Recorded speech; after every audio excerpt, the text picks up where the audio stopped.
Hello everyone, I don't usually do videos like this where it's a bit less edited, a bit less scripted and a bit more, I suppose you'd say, like from the heart as opposed to using, stats and data to back up some of my claims, but Nintendo just showed off the Switch 2 in a direct alongside some incredible looking software for this year. It was an incredibly strong showcase from Nintendo, advertising their usual innovation and charm, but the one thing that was notably absent from the direct, and for good reason, was the pricing. And to be frank, in such a time where the effects of the global pandemic, major wars disrupting trade flows and decades of brutal austerity by an unfeeling government who would rather spend billions to bomb hospitals rather than helping feed their poorest, have led to this cost of living crisis. Whichever side of the political spectrum you fall on, you are feeling the crunch. And it's no coincidence that on the same day the Switch 2 was announced, there was also a swathe of global tariffs which have hurt the economies of the world quite a lot. If you're being charitable, you could be forgiven for thinking that perhaps this is just poorly timed in wake of the tariffs. If you're not feeling so charitably inclined, you could be forgiven for thinking this is downright avaricious from Nintendo.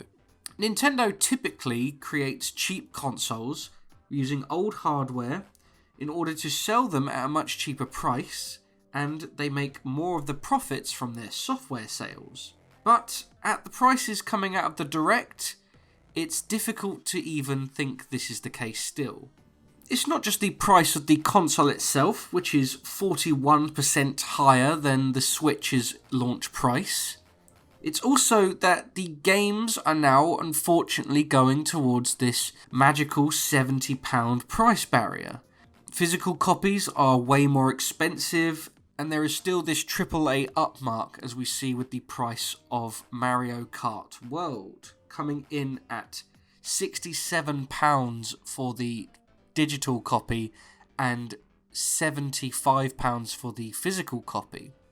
I was a bit shocked at when Tears of the Kingdom increased its prices to £60, and now seeing a Mario Kart game coming in even higher than that, it does get me worried for especially what the rest of the industry will do. And on top of that, you also have the demo game that was shown off for the Switch 2 costing money. I thought this was going to be like an Astrobot's Playroom sort of thing, a free console game that come to show off the hardware, but no, doesn't seem to be the case. Clearly, coming from the tariffs, the Japanese consoles will be cheaper as they will be Japanese language only, coming in almost £100 cheaper. The consoles and the games have never been more expensive from Nintendo, whilst they still report the biggest profits ever. Now, yes, you could point to the fact that the pound's purchasing power is 3.81 times greater than it was in 1985. £1 back then would be £3.81 now. And yet game consoles and software prices have stayed fairly reasonable within this inflationary amount. So you may look at that and think, wow, they're managing to keep it quite cheap even though costs of everything are going up. But the install base has never been bigger. Over the last 9 years, there has been an estimated increase of 1 billion people playing video games. It's more socially accepted, it's more available in countries around the globe, and this massively offsets these increasing prices, which is why you see all these companies making record profits. In reality, weekly wages went up from around £350 in 1985 to around about £520 in 2008 before the global financial crisis. Since then, wages have stagnated and barely risen compared to inflation. So while things are becoming more expensive, your ability to afford them is dropping. For metrics, the UK average wage is £37,430 depending on where you live, obviously different inside London. Private rent has increased quite a lot in England, coming in at about £1,326 per month or £1,500 to £1,600 in London. Varies massively where you live, I understand. The average bills are around £250, the average monthly food bill being around £210, and obviously you have travel expenses, gym and exercise expenses, saving for a deposit on mortgages and other unforeseen breakages that you also have to pay for. This gives you a disposable income outside of all these bills at probably around about 200 to 300 quid. And then when you're saying a game is £65 to play, along with even, let's assume you've got savings to buy the console, that's really eating into your monthly expenditure. It's becoming quite unsustainable. I'm no economist, don't get me wrong, but the public reaction to these price hikes has been unhappy as expected.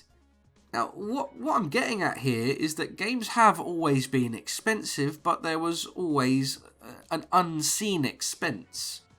Back in the day, there was variance to how much the games were sold, there was a thriving second-hand market, and you could share these cartridges with each other without any extra additional cost.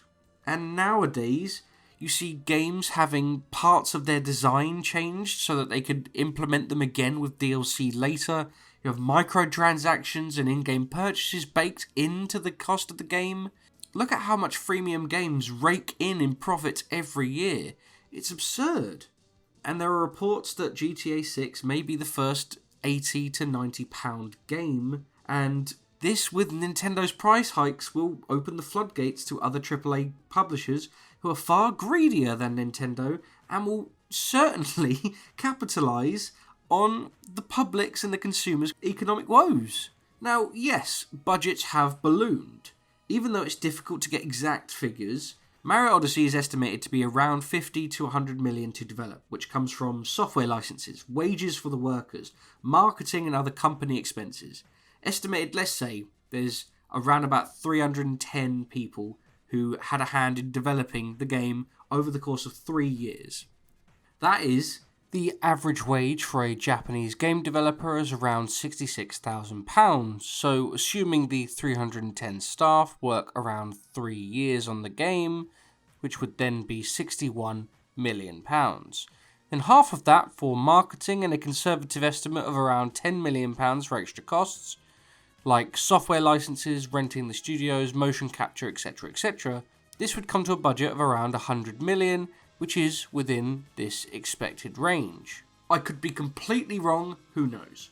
But what we do know is that Mario Odyssey sold 29.04 million copies, and at a price of £50, let's round that down to £45 for different deals and such. This means that they would have sold £1.3 billion worth of game. And if we take a conservative amount of tax, sales costs and shipping, then that is maybe around £800 million in profits. This extra 10 quid on each software release will obviously increase profits substantially by hundreds of millions, assuming the same sales figures are hit. And Nintendo are allowed to make money. But my understanding is there's reports that they've already shipped Switch 2 units to America to circumnavigate some of the tariff costs, and it just seems to me this game price hike is not to circumnavigate unforeseen costs in a chaotic market, but more an opportunistic cash grab, which is extremely disappointing.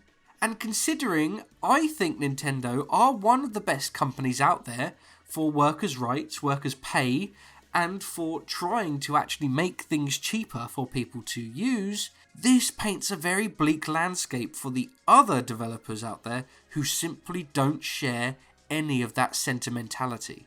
Make no mistake, during the chaos, Nintendo are making a step to see what they can get away with. Other companies have been dangling a price hike out there to test the waters, knowing the backlash, and Nintendo are simply taking advantage of this, knowing that inflation and tariffs can be used as an excuse for what is barefacedly obvious as pure and simple greed. The most successful series Nintendo has is being used to single-handedly raise the market price simply due to the fact that they can. Unfortunately, as much as I love the games they're producing, the pricing is sadly not surprising. There is a limit to how much publishers can push prices. If £90 to £100 becomes the norm, I wouldn't be surprised if we see a mini slump in the industry and a surge in piracy, purely as it's difficult to justify that price for any game.